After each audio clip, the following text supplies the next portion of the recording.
Welcome to Keep the Faith Ministry.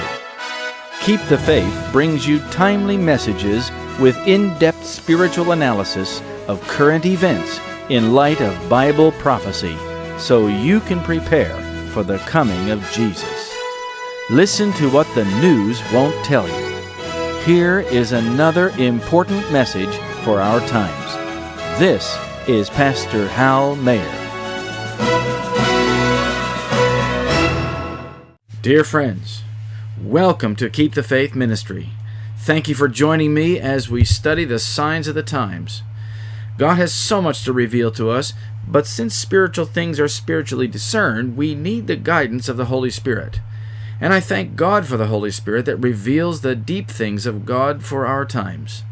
Today we will look at the colossal struggle going on over religious liberty in Western societies. It's a complex issue that penetrates every level of social life. Never before has there been so much tension over rights and convictions. But before we begin, there are a few announcements. This month starts our renewal process for our existing subscribers. Every 2 or 3 years, we have all of our subscribers renew their free subscription to our CDs. We want to be sure that you still want to receive them. If you have made a gift in the last year or so, we assume that you want to continue receiving our CDs, and your subscription will be automatically renewed. If you haven't made a gift and you still want to receive the free CDs, you are welcome to do so. Please fill out the enclosed card and we'll gladly renew your subscription. And while you're at it, why not make a gift to support the work at Keep the Faith? We're doing our best to faithfully present God's message for these last days, and it deserves your support. And a very big thank you to all who have faithfully supported Keep the Faith as we've delivered compelling prophetic analysis to your mailbox. We promise to continue keeping you informed on current developments in prophecy as long as we are able. And for those who have received this CD as an introduction to our monthly sermons, why not sign up to receive our CDs if you haven't already done so? Also include your email address so we can send our daily prophetic intelligence briefings to keep you up to date each weekday morning. That way you can start the day focused on the coming of Jesus. Don't miss the latest in fulfilling prophecy. And just so you know, I recently spent 5 days at Secrets Unsealed, the ministry of Pastor Stephen Bohr, taping a 12-part series entitled Prophetic Secrets of the New World Order. That set of DVDs, which lays the biblical prophetic foundation for globalism and the rise of papal power in the New World Order, also analyzes its current fulfillments in detail. The DVD set will be available soon, and I'm not sure how much it will cost, but we'll let you know. Stay tuned. Let us know if you're interested. Please check out our YouTube videos online also. You'll find them accessible from our website at ktfnews.com. Just click on one of the videos there, or click on the YouTube link in the right-hand sidebar. Check out the other things on our site as well, like the quotes of the day and encouraging spirit of prophecy statements as well. As we begin, let us bow our heads in prayer. Our Father in heaven, thank you for Jesus, who has revealed to us all that we need to know in amazing detail about the signs of the times. Everything he told us would happen is happening. Your word gives us so much encouragement as we learn of your thoughts and how to live in harmony with your law. Help us today as we study this important issue of religious liberty. It's truly in the crosshairs of Satan's weapons. Keep us close by your side and reveal the prophetic secrets of our times. In Jesus' name, Amen. Turn with me in your Bibles to the book of Matthew 22, verses 16 to 21. These verses describe what Jesus did to separate church and state. That's Matthew 22, verses 16 to 21. And they sent out unto him their disciples with the Herodians, saying, Master, we know that thou art true, and teachest the way of God in truth. Neither carest thou for any man, for thou regardest not the person of men. Tell us therefore, what thinkest thou?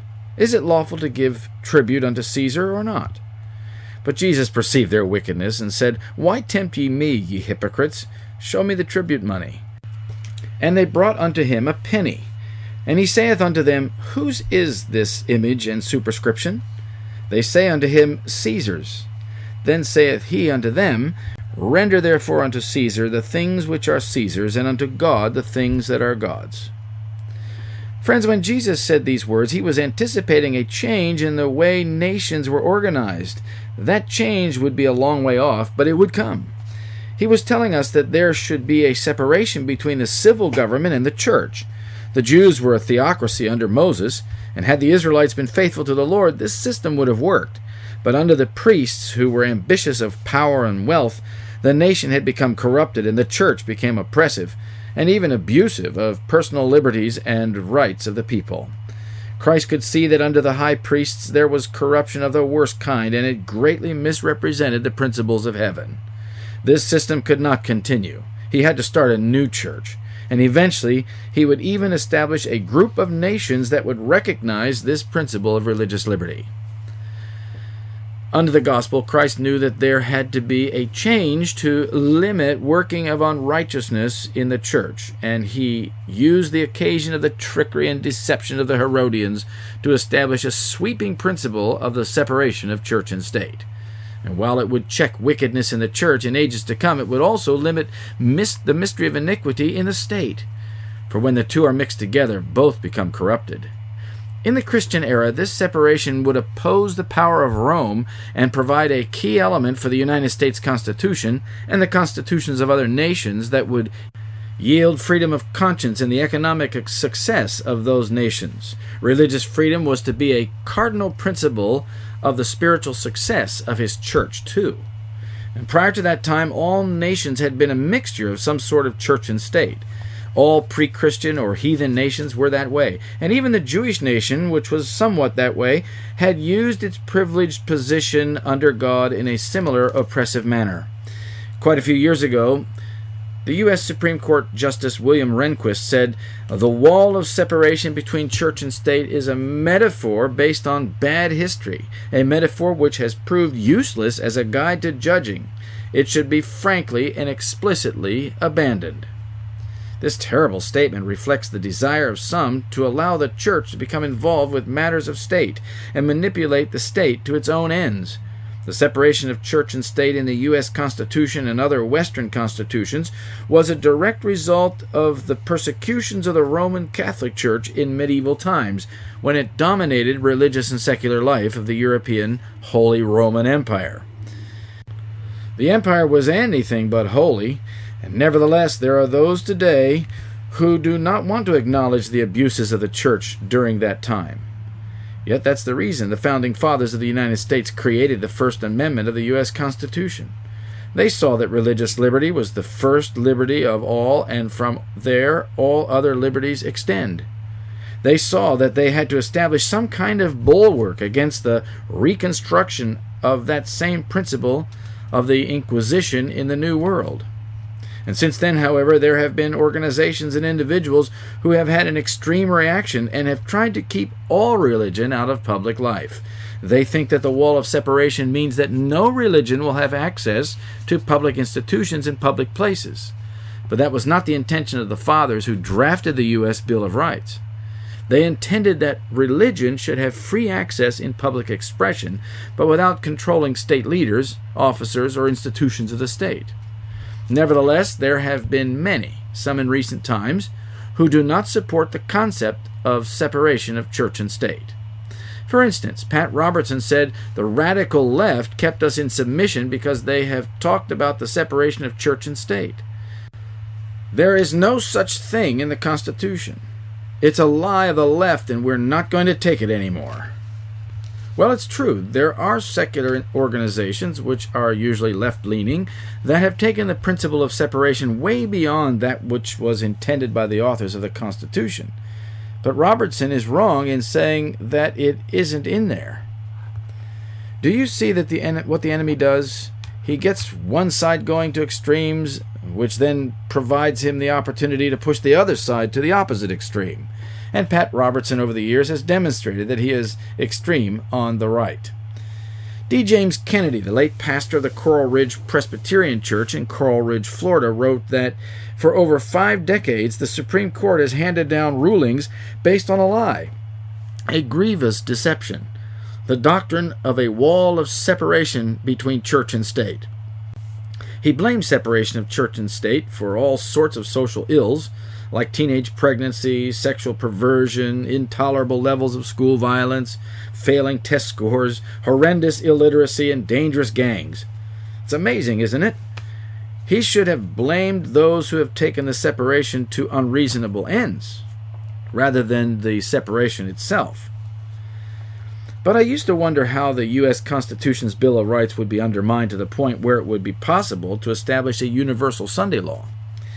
I knew that the protections against the establishment of religion would be undermined one day and that a set of worship laws would be enacted. God's word reveals that there will be persecution for those who do not worship the beast and his image. That's Revelation 13, verses 15 to 17.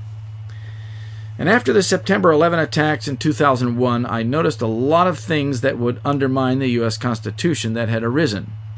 There was the freezing of terrorist assets by the U.S. government and other governments. Freezing assets is essentially a no-buy, no-sell law.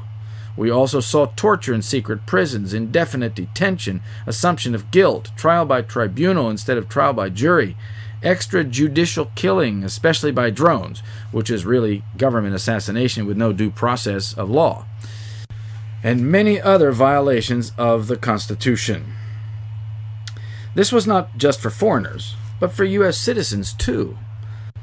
The interesting thing to me was that the targets of all these changes were religious extremists. I began to realize that the citizens of Western nations are being conditioned to fear and hate anyone who is labeled a religious extremist, whether they are or not. Could there come a time, I asked myself, when others who are simply following the Bible and giving the last warning message against Babylon be considered religious extremists? But I still wondered how religious liberty would be attacked. I used to think that Sunday worship would be the main thrust of the assault on religious liberty, but I began to notice something of a pattern in undermining the liberties in other areas. The way that governments went about it was by gradual encroachment. They would publicly deny their ultimate intentions, but they would pass the laws that would remove long-held freedoms and liberties.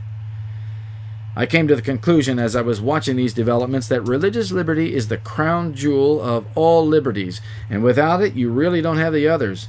The other liberties we enjoy are designed to protect religious liberty. Religious liberty is like the hub of a bicycle wheel.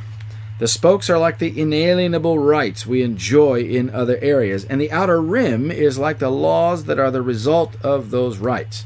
If you take away the rights, eventually the whole thing will collapse and religious liberty will be left without any support. I realized that religious liberty was becoming imperiled by the removal of other rights, and that soon religious liberty would come under assault too. But for years I watched and waited. Then suddenly, in the last few years, religious liberty issues have erupted. But they are not directly dealing with worship laws. The USA has to first tear down its wall of separation and its protections for religious convictions. With the passage of the Affordable Care Act in the USA, a major line was crossed and Christians with certain convictions were thrust into conflict with the U.S. government over contraceptives and abortion, etc. The law requires businesses and organizations with over 50 employees to provide insurance coverage for those employees that includes contraceptive and abortifacient drugs and procedures, etc. In essence, this is socialized medicine and is in harmony with globalism's primary objectives. Yet it conflicts with the religious convictions of many individuals and the organizations they run. The Obama administration strongly resisted pressure to provide religious exemptions for even religious institutions. Never before has an American president so openly and so wantonly trampled on the conscientious convictions of so many. Though the Roman Catholic Church supported the overall intent of the Affordable Care Act, it opposed the provisions that requires them to provide insurance for abortions and contraceptive products and services. Evangelicals and many others objected to the provisions requiring them to violate their conscience in the name of health care as well. The Obama administration eventually exempted religious nonprofit organizations from the contraceptive mandate. After many twists and turns in dealing with objections for-profit businesses, Eventually, the Hobby Lobby chain store lawsuit reached the Supreme Court. In its decision, the Supreme Court permitted Hobby Lobby an exemption for religious reasons from providing contraceptives under the Affordable Care Act. It essentially struck down the Obamacare contraceptive mandate for closely held for-profit businesses who have religious convictions. Closely held basically means family-run businesses. But the Affordable Care Act was only the beginning of the assault on the religious liberties of Americans. There was much more to come. And during the 2011 presidential campaign, President Obama, under pressure from gay and lesbian financial supporters, told the American public that after he had spoken to his daughters, he changed his mind and that it's okay for homosexuals to marry. I had hesitated on gay marriage in part because I thought civil unions would be sufficient, Mr. Obama said. For me personally, it is important for me to affirm that I think same-sex couples should be able to get married. Referring to his daughters, he added, it doesn't make sense to them, and frankly, that's the kind of thing that prompts a change in perspective. Insiders said that Michelle Obama had a large part in helping the president change his mind also. The day after making the statement, the Obama campaign raised millions of dollars at a Hollywood gathering. Obviously, the entertainment industry is in favor of changing American society to become supportive of the gay lifestyle. The same-sex marriage issue has galvanized and dominated the social conversation in the news and other media in recent times and has created legal problems for those with religious convictions. No doubt it will be part of the president's earthly legacy. But my friends, imagine the legacy in the books of heaven as a result. Are you aware that if you vote for an individual for office that you are a partaker in the sins which they commit while in office? Let me read it to you. It's from Fundamentals of Education, page 475. We cannot with safety vote for political parties, for we do not know whom we are voting for. We cannot with safety take part in any political schemes. We cannot labor to please men who will use their influence to repress religious liberty and to set in operation oppressive measures to lead or compel their fellow men to keep Sunday as the Sabbath. The people of God are not to vote to place such men in office, for when they do this, they are partakers with them in the sins which they commit while in office. Nowadays, my friends, the office of President of the United States carries a lot of weight of sin with it. Presidents have to do many things that violate the Ten Commandments. Often they must lie to protect their agenda or their people. They have to sometimes authorize killing, not only in war zones, but also by drones and in other ways in other places. They're pressured to promote things God has forbidden, like homosexuality. They often have to sign legislation that violates the law of God or the consciences of their citizens. Often they renege on their campaign promises.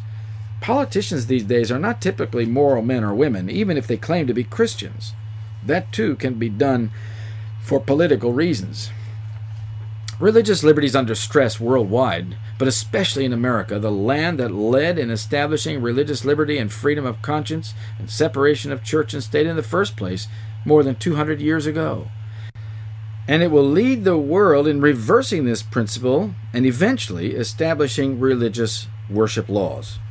Here are a few examples of the impact of anti-discrimination laws which have recently been amended to include discrimination for sexual orientation. According to USA Today, Brian Clowder, owner of Diesel Tech of Granville, Michigan, said on Facebook that he would not hesitate to deny service to openly gay customers. His business was targeted for vandalism. What started out with mere death threats, he said, against myself and my family and homosexuals spamming my Facebook page with gay porn shots, has escalated to physical violence, he wrote. He said slogans were spray-painted on his business and on his pickup truck and on a garage door, and a rock was thrown through a window. We're not intimidated by it, says Clowder. I think it's childish behavior. I think for a community of people that want to display tolerance, I don't think that's the right way to do it. Thomas Holland and Gilbert Breedlove, two magistrates in North Carolina, were ordered to perform same-sex weddings or resign. They are suing their state over the violation of their constitutional rights and to get their jobs back. Kevin O'Connor and his daughter Christy, owners of Memories Pizza, were interviewed on television shortly after Indiana passed its Religious Freedom Restoration Law and said that though her restaurant serves gays because of her Christian faith, she would not cater gay weddings. The restaurant immediately became the focus of death threats and property destruction, causing the owners to shut down their business temporarily. An internet campaign, however, raised $840,000 for the family in just a few days. It appears that there is more support for traditional views of marriage than homosexuals might think. And that has consequences. There could very well be a backlash. The Ocean Grove Camp Meeting Association was established in 1869 and has been a popular place for Christian meetings and assemblies. Famous speakers such as Billy Graham, Norman Vincent Peale, Robert Schuller, Billy Sunday, D. James Kennedy, and Charles Stanley all spoke there at one time or another. But the camp no longer permits weddings after a complaint was filed with the state because the association denied permission for a same-sex couple to marry there. A judge determined that the Ocean Grove Camp Meeting Association breached its agreement to make the pavilion available to the public on an equal basis. Cynthia and Robert Gifford, Christian owners of a farm in upstate New York, were recently fined $10,000 and assessed damages of $3,000 for refusing to let their farm be used for a same-sex wedding because of their religious beliefs. They have rented the farm for functions, including weddings, in the past, so the administrative law judge declared that it was a public business and a place of public accommodation. Therefore, it was subject to the non-discrimination laws of the state of New York. The couple's religious beliefs were of no account. Jack Phillips of Masterpiece Cake Shop in Colorado, who had refused to make a cake for a gay wedding, was ordered by the Colorado Human Rights Commission to make the cake even though it was against his religious convictions. His case is on appeal. Likening Christians to slave owners and Nazis, State Commissioner Diane Rice said, "Freedom of religion and religion has been used to justify all kinds of discrimination throughout history, whether it be slavery, whether it be the Holocaust, whether it be, we can list hundreds of situations where freedom of religion has been used to justify discrimination. And to me, it is one of the most despicable pieces of rhetoric that people can use to use their religion to hurt others." Those kinds of statements are, of course, hyping the cause of homosexual liberation. Never mind that other bakeries were willing to bake a cake for the wedding. The Colorado Human Rights Commission was not willing to recognize any sort of accommodation for a Christian with convictions.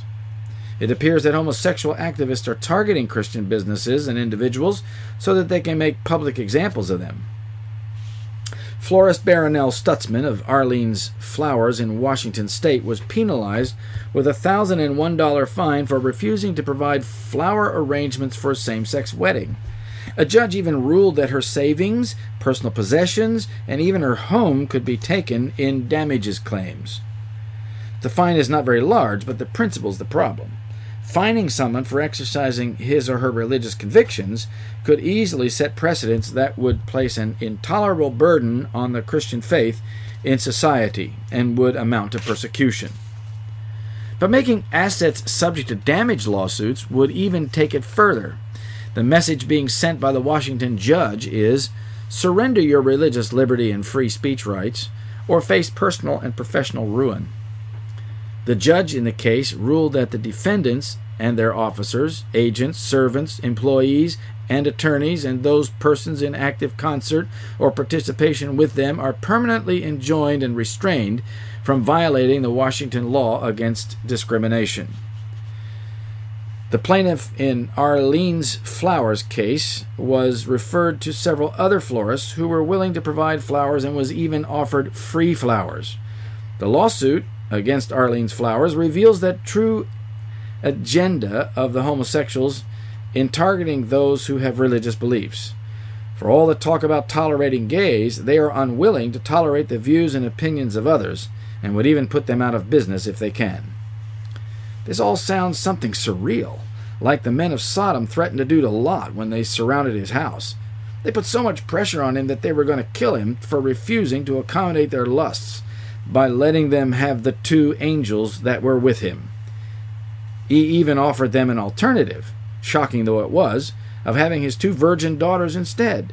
But they were not interested in them, and I'm sure his daughters were greatly relieved to learn that. Genesis 19 verse 9 tells us that after they had surrounded Lot's house and he had come out and remonstrated with them not to act wickedly, they said, "Stand back." And they said again, "This one fellow came in to sojourn, and he will needs be a judge. Now will we deal worse with thee than with them." And they pressed sore upon the man, even Lot, and came near to break the door. Do you think that these homosexual activists are pressing sore against the religious convictions of people today? Of course they are. Listen to what would have happened to Lot had not the angels intervened. It's from Patriarchs and Prophets, page 159.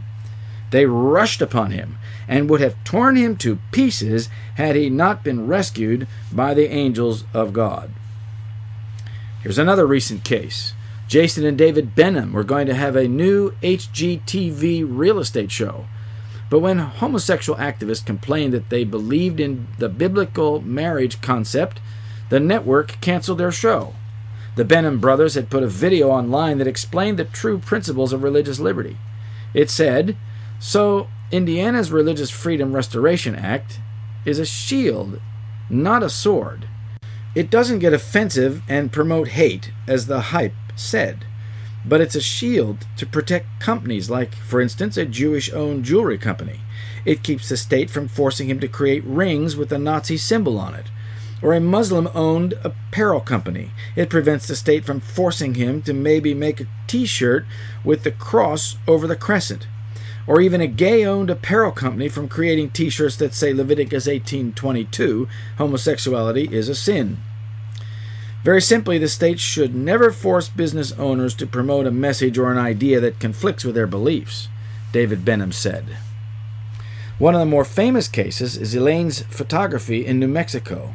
The court ordered that Elaine Huguenin could not refuse to provide services for a same-sex wedding. The plaintiff found another photographer, but still filed a complaint against Elaine and her husband Jonathan under the New Mexico anti-discrimination law. The state Supreme Court ruled that she had no right not to be forced to violate her Christian beliefs, and that giving up her rights was the price of citizenship. The price of citizenship? The United States is a country that exalted religious liberty, and its Constitution protects its citizens from any undue burden placed on their religious convictions, or at least it used to. If there are other providers willing to provide the same services, there should be no conflict. But obviously, the homosexual activists are interested in pursuing anyone with an opposing point of view. Brendan Eich was the chief executive officer of Mozilla, an internet software company. He's the creator of Firefox and JavaScript.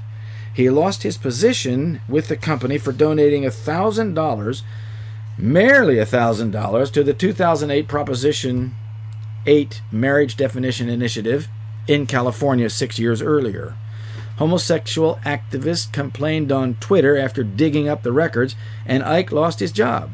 Shockingly, the donor list for Proposition 8 included information about the donors' employers.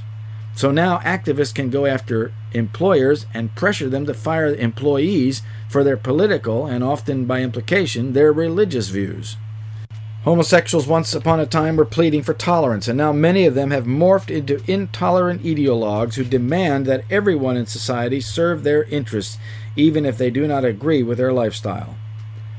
What has America come to? Through liberal leaders and judges and through human rights commissions, the nation has descended to the same kind of principles on which Sodom was based. And while this has been in the works for a while, most of this has come in the last 6 years or so. Jim and Beth Walder, who own a bed and breakfast in Illinois, are being sued by a gay man who demands monetary damages, attorney's fees, and an order directing the defendant to stop violating the state's Human Rights Act because of his religious beliefs. Wildflower Inn, a Vermont business that held wedding receptions, was forced to pay a $10,000 civil penalty for discrimination against 2 lesbians and another $20,000 in a charitable trust for the lesbians because they refused to let their facilities be used for the same-sex wedding reception. Another famous case involves Sweet Cakes by Melissa Bakery in Gresham, Oregon. Aaron and Melissa Klein were forced to close their storefront in 2013 after a lesbian couple filed a complaint against them for declining to bake a cake for their same-sex wedding because of their religious beliefs. Same-sex marriage wasn't even legal in Oregon at the time. The Kleins were ordered to pay $135,000 in fines to the lesbian couple for emotional, mental, and physical suffering. The ruling was intended to rehabilitate and re-educate Christian businesses. The owners of Just Cookies were accused of discrimination in Indianapolis, Indiana, for refusing to fill a special order of rainbow cookies for an LGBT group.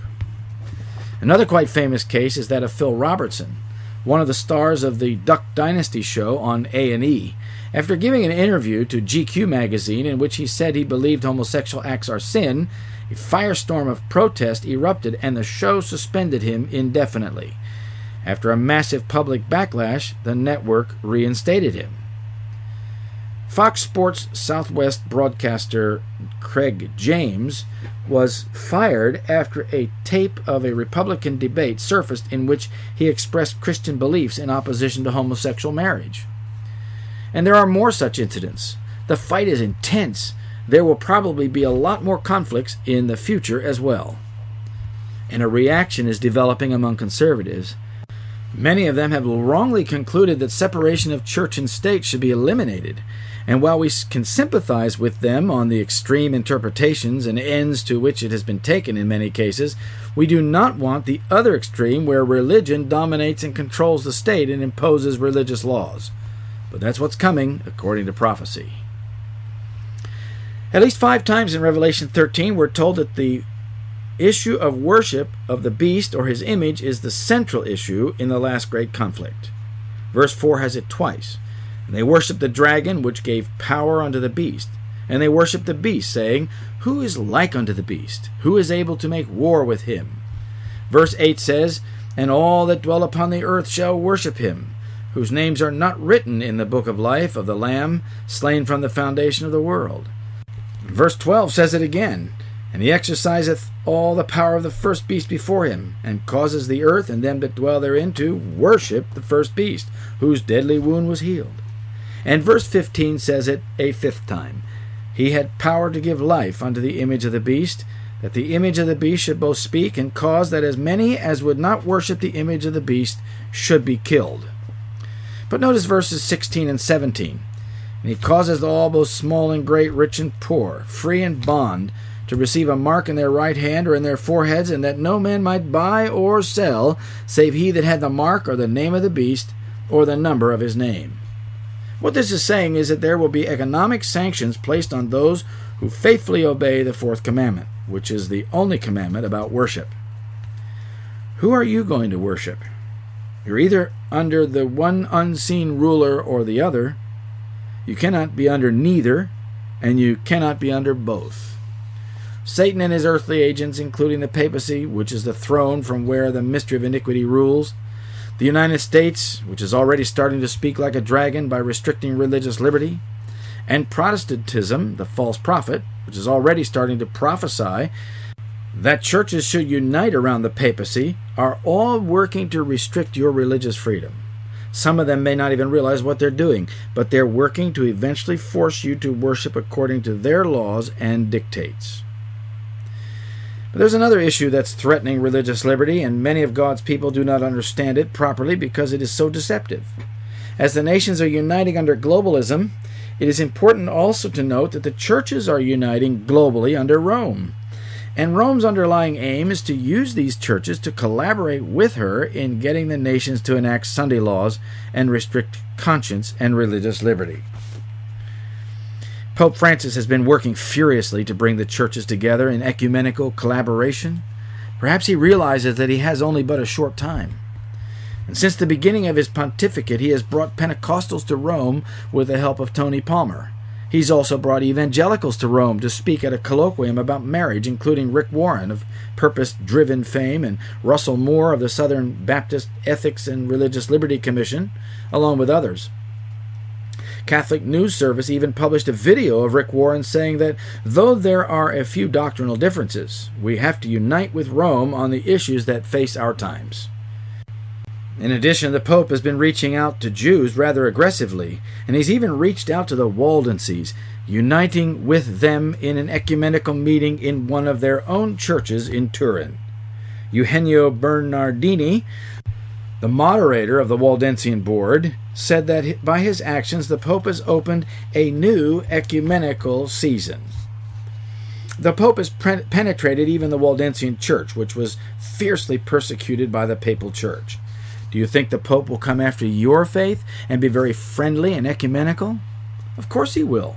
There's only one church that stands between Satan and the takeover of the whole world, and that is the remnant church mentioned in the Bible in Revelation 12:17, which says, "And the dragon was wroth with the woman and went to make war with the remnant of her seed, which keep the commandments of God and have the testimony of Jesus."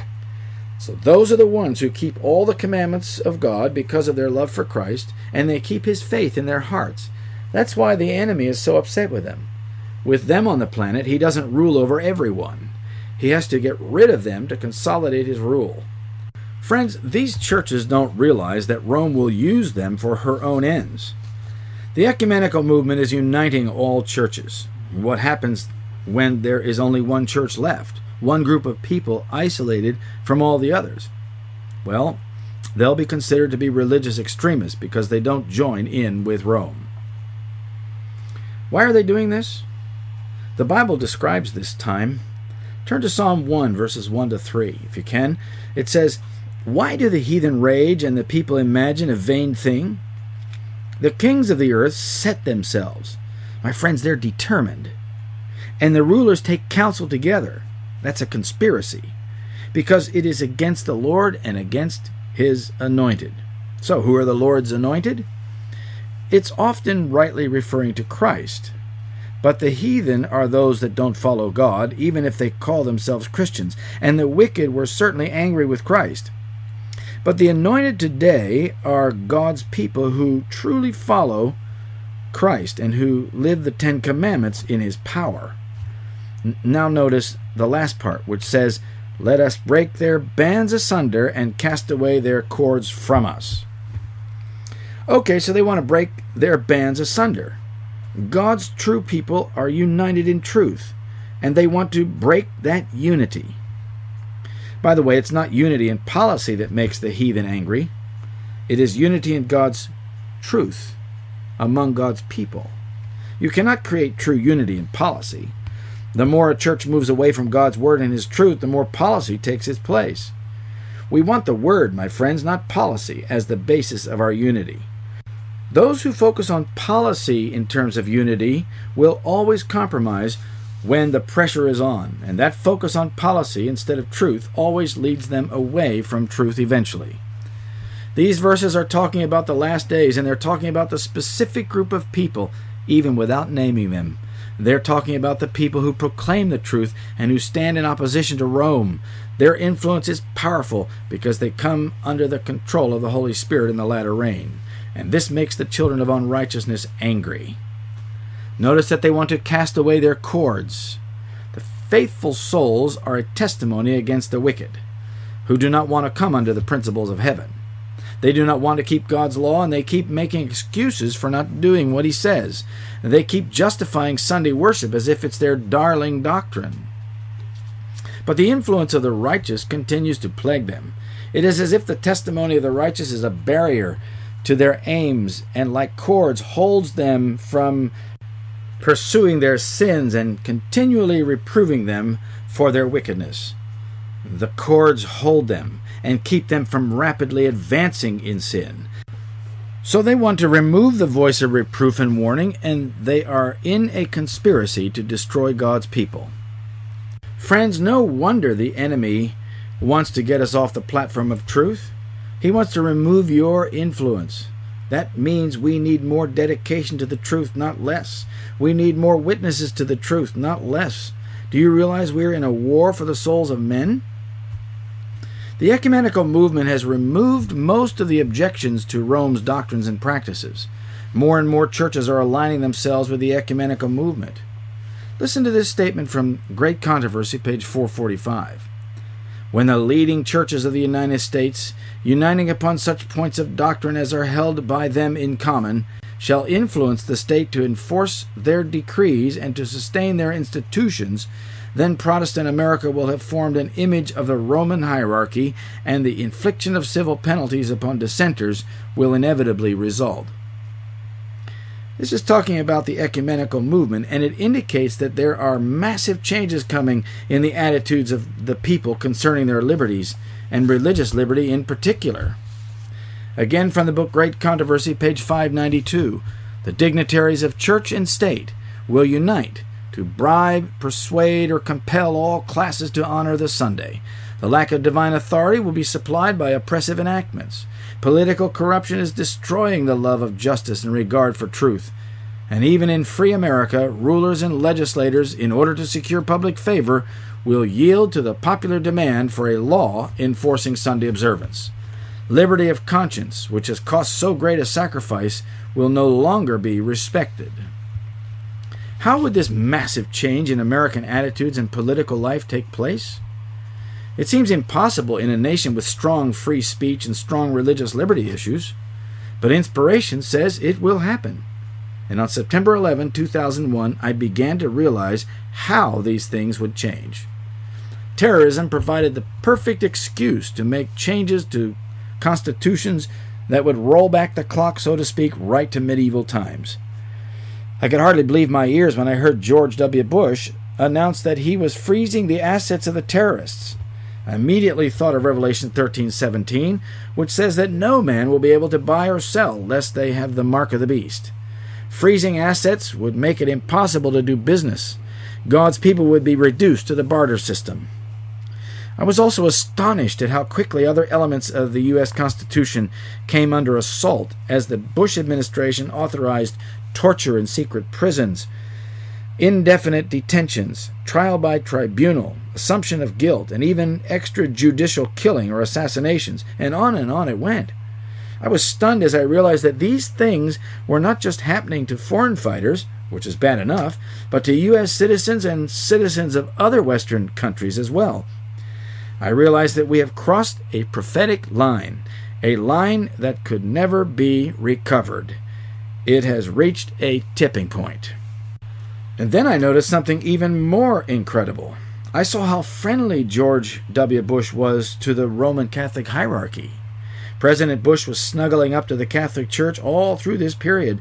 And for instance, President Bush had surrounded himself with Catholic intellectuals, speechwriters, advisors, priests, bishops, and politicians.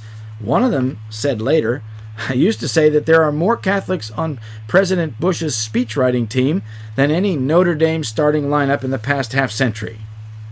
Religious News Service said these Catholics, and thus Catholic social teaching, have for the past 8 years been shaping Bush's speeches, policies, and legacy to a degree perhaps unprecedented in U.S. history.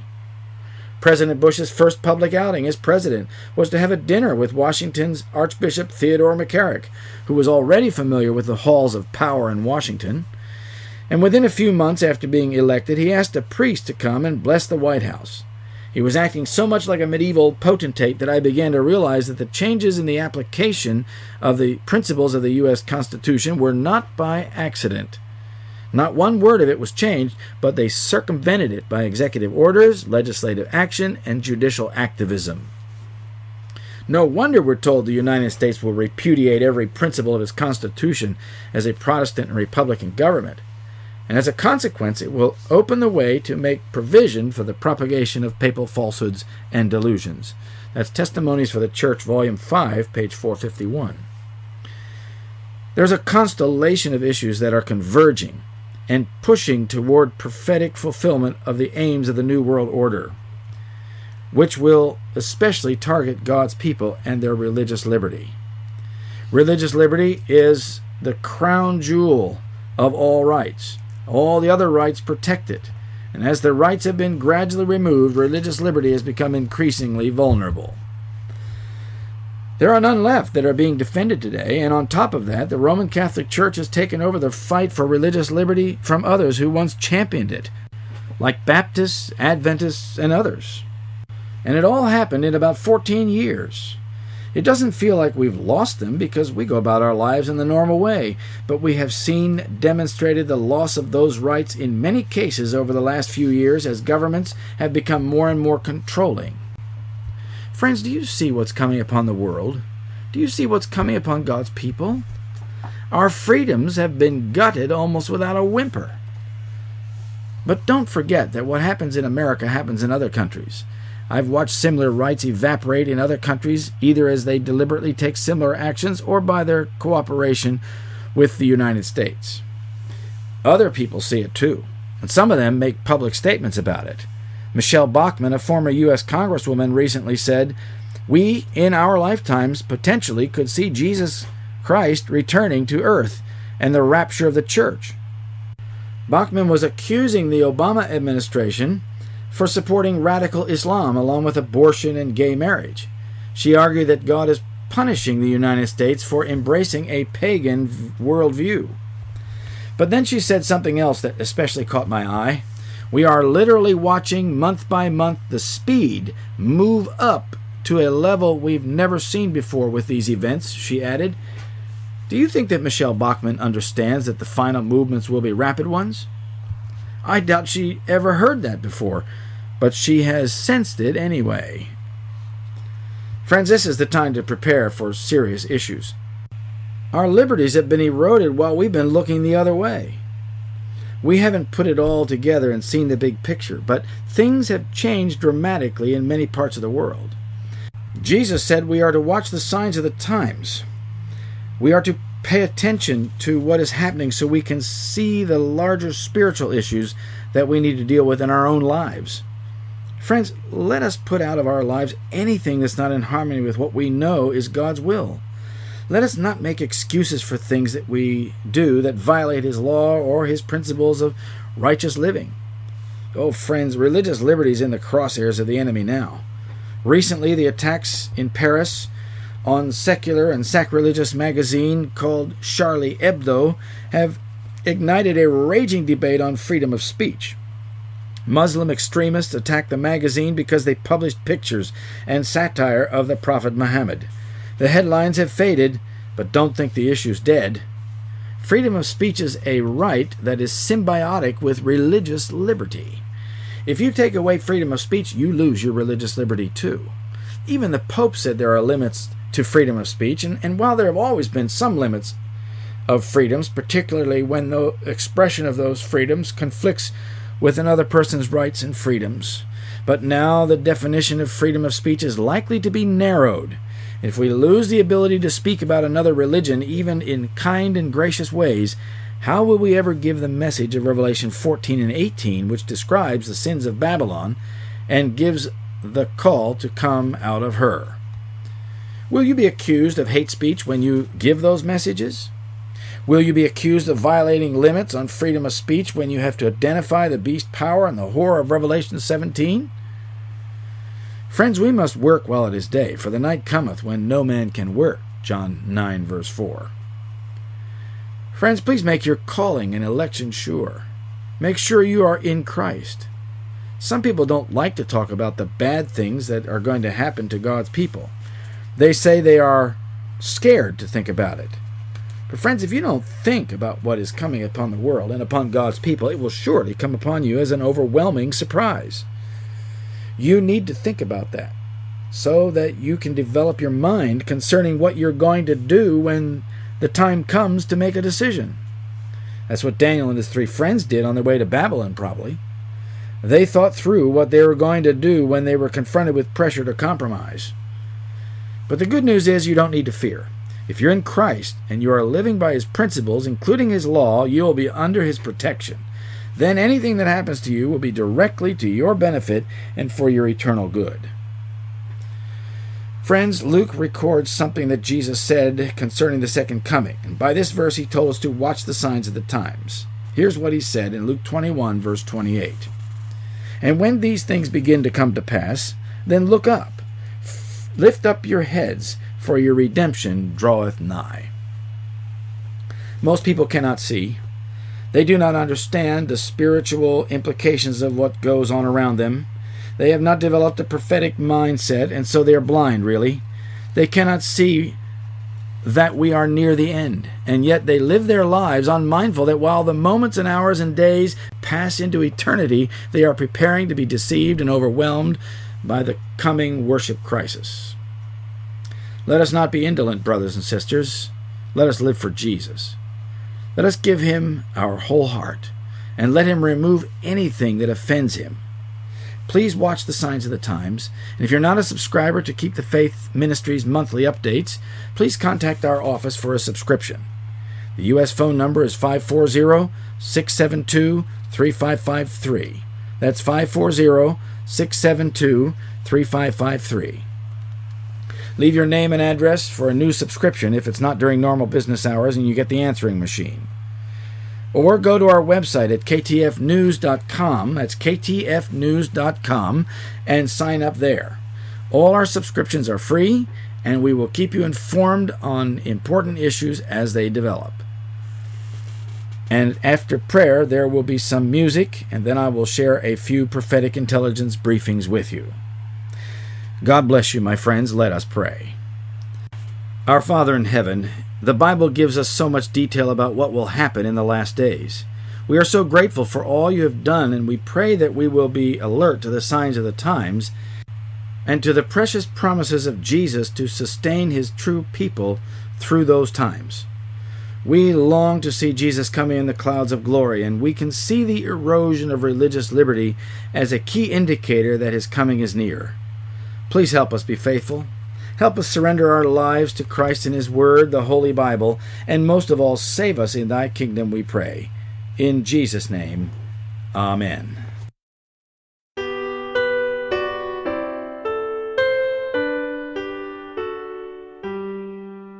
Oh, let me walk with thee, my God, as Enoch walked in days of old.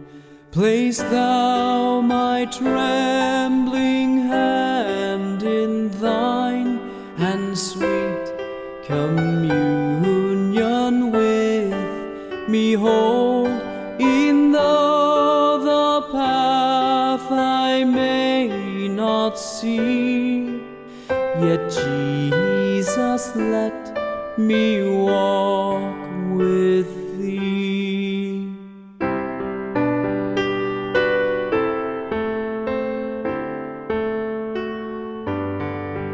I cannot, dare not walk alone. The tempest rages in the sky. 1,000 snares beset my feet. 1,000 foes are lurking nigh. Still thou, the raging of the sea, O Master, let me walk with thee.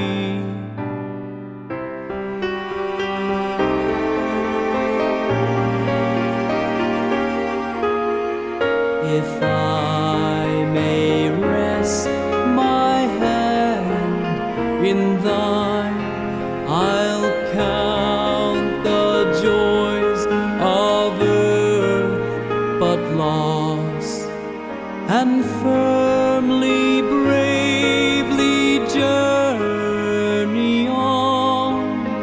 I'll bear the banner of the cross till Zion's glorious gates I see.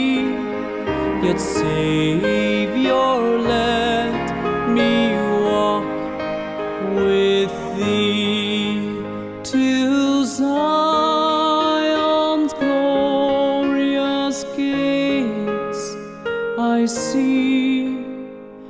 Yet Savior, let me walk with thee.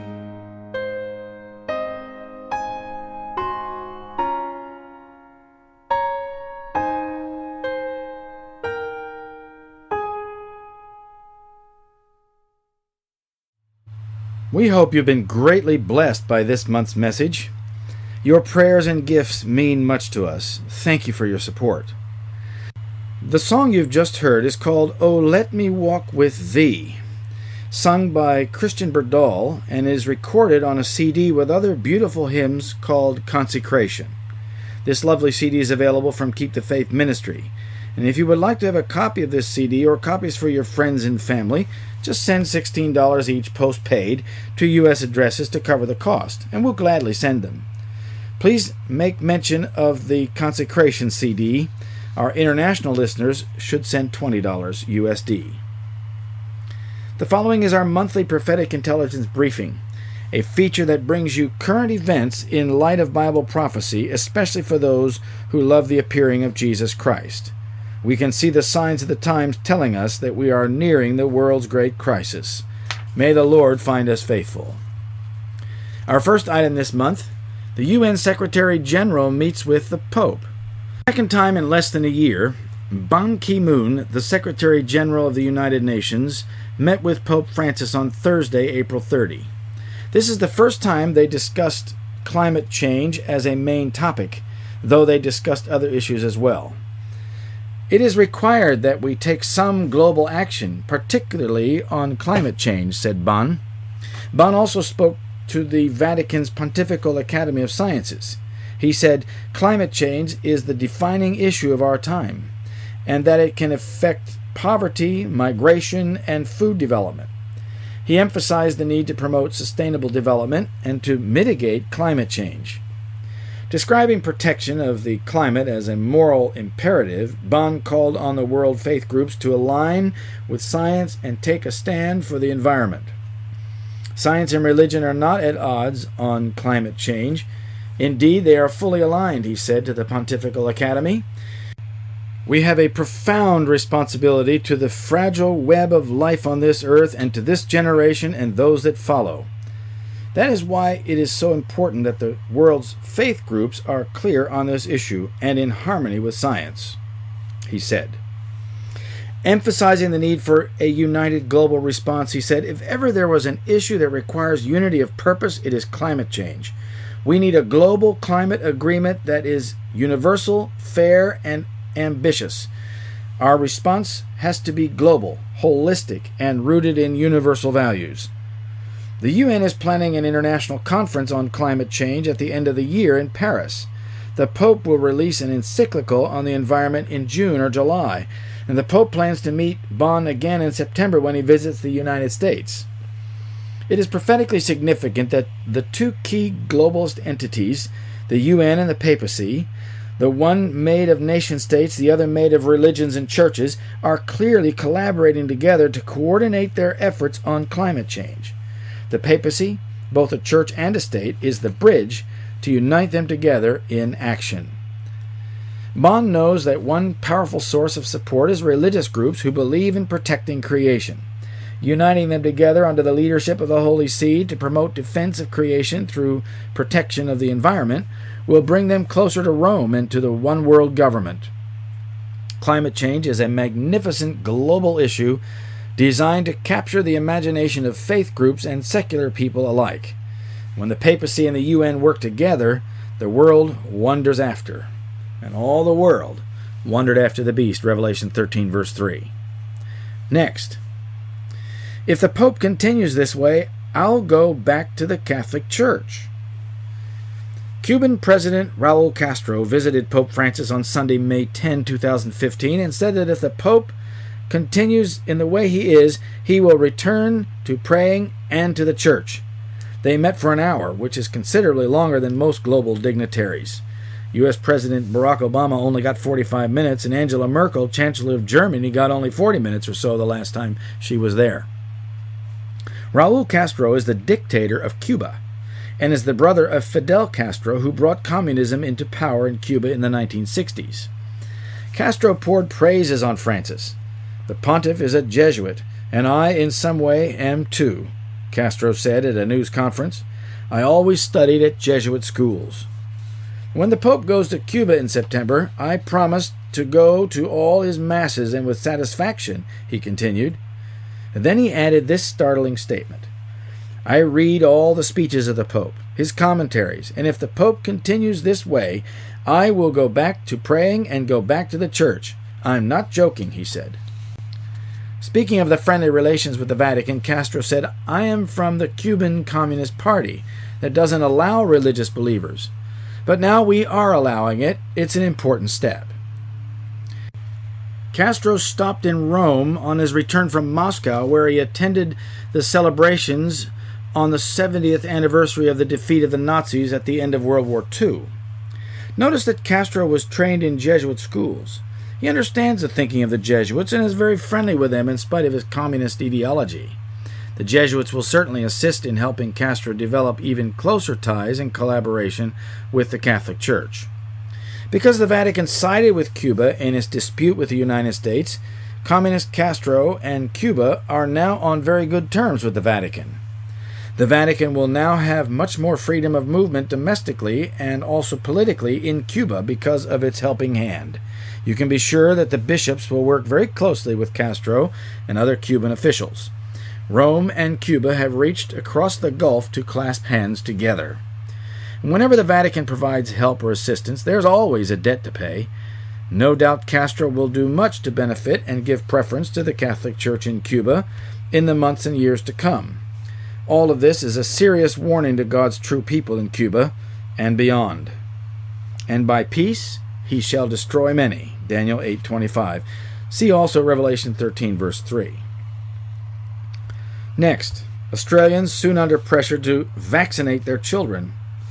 Australian parents who choose not to have their children vaccinated will lose child care benefits up to $15,000 starting in 2016.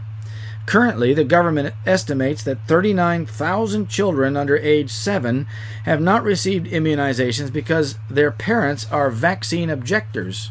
Conscientious objectors who have opted out of vaccinations have more than doubled in the last decade. Social Minister Scott Morrison defended the plan, which is supported by the Australian Medical Association, and said that taxpayers should not have to subsidize parents who choose not to immunize. The overwhelming advice of those in the health profession is it's the smart thing and the right thing to do to immunize your children, Morrison added. Vaccination remains one of the most effective public health measures that we have, AMA President Brian Owler said. Whatever we can do to increase vaccination rates is important. Australian Prime Minister Tony Abbott announced the No Jab, No Pay plan, which has bipartisan support. Owler even said some kids might get punished because of the position their parents make. But the rest of the community had to be protected, he said, particularly sick people, such as those undergoing chemotherapy.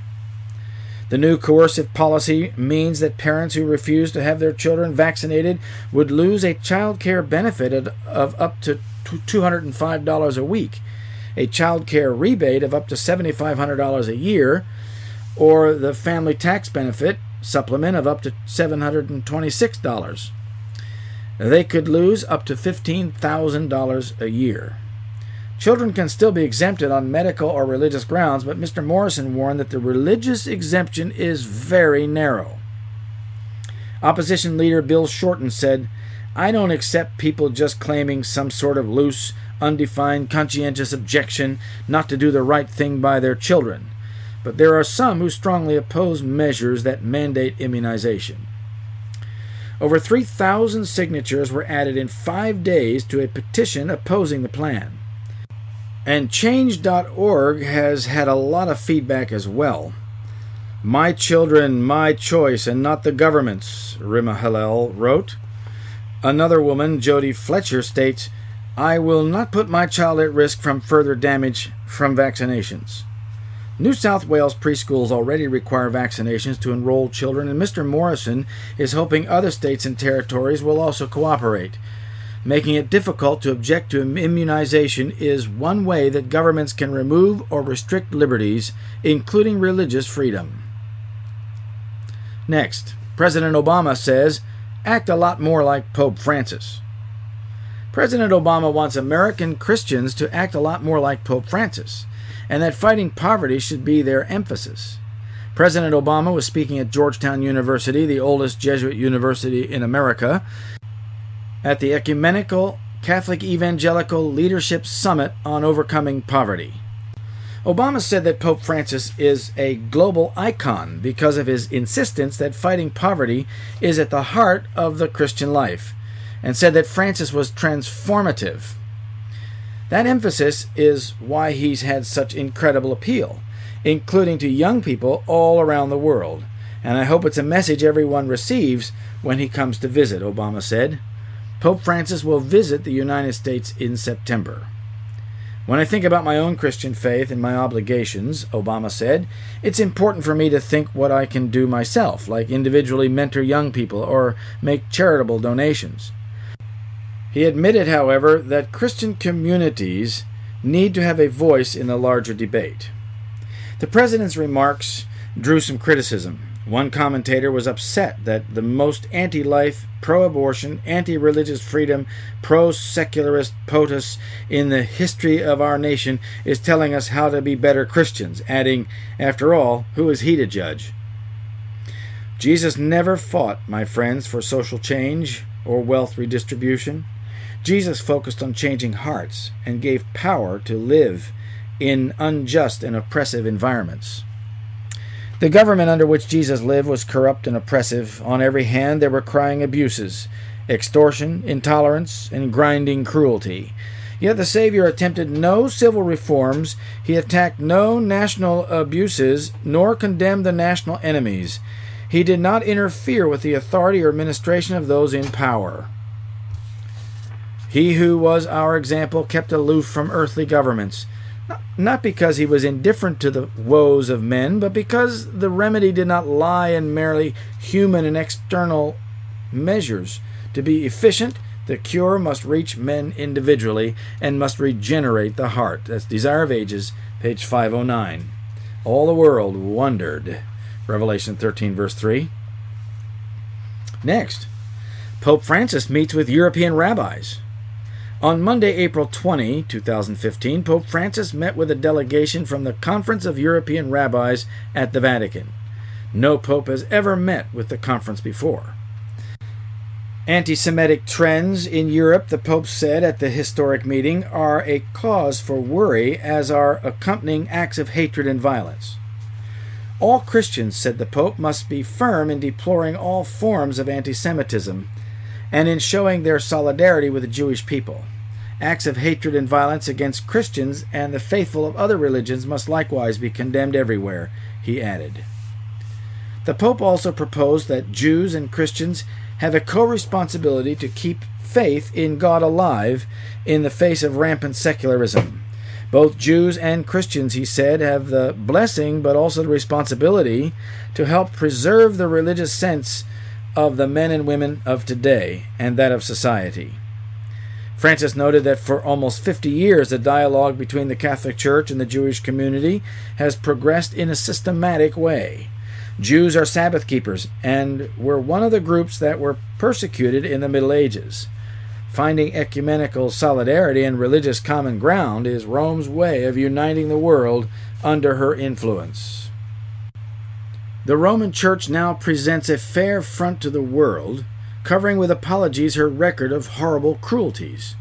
She has clothed herself in Christ-like garments, but she is unchanged. Every principle of the papacy that existed in past ages exists today. That's Great Controversy, page 571. In a stunning reversal from a decade ago, some of the largest religious groups in the United States are worried that their opposition to same-sex marriage will make them outcasts in American society. 10 years ago, same-sex couples said they were being stigmatized by religious groups. But a group that included Southern Baptists, evangelicals, and Mormons told the U.S. Supreme Court justices in a brief that they are already being slandered as bigots. Catholic bishops A national coalition of black pastors and other faith-based groups have also expressed their opposition to same-sex marriage. They fear that they will be stigmatized. A decision that traditional marriage laws are grounded in animus would demean us and our beliefs. The Baptists, evangelicals, and Mormons and others told the justices, "It would stigmatize us as fools or bigots, akin to racists. In time, it would impede full participation in democratic life, as our beliefs concerning marriage, family, and sexuality are placed beyond the constitutional pale."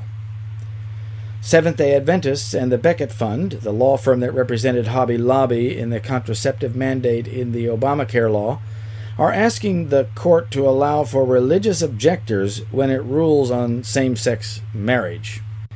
But before they lay down, the men of the city, even the men of Sodom, compassed the house round, both old and young, all the people from every quarter. Genesis 19, verse 4. Unfortunately, our time is up. Remember, there are more prophetic intelligence briefings on our website at ktfnews.com. It's been a great pleasure to spend this time with you, and I hope you've been encouraged to live for Jesus, for we are near the end. Remember that God has a plan for your life and that right now you can make a new start with Jesus. Thank you for your prayers and support, and until next time, may God bless and keep you and your family in His loving and protecting care. Keep the faith.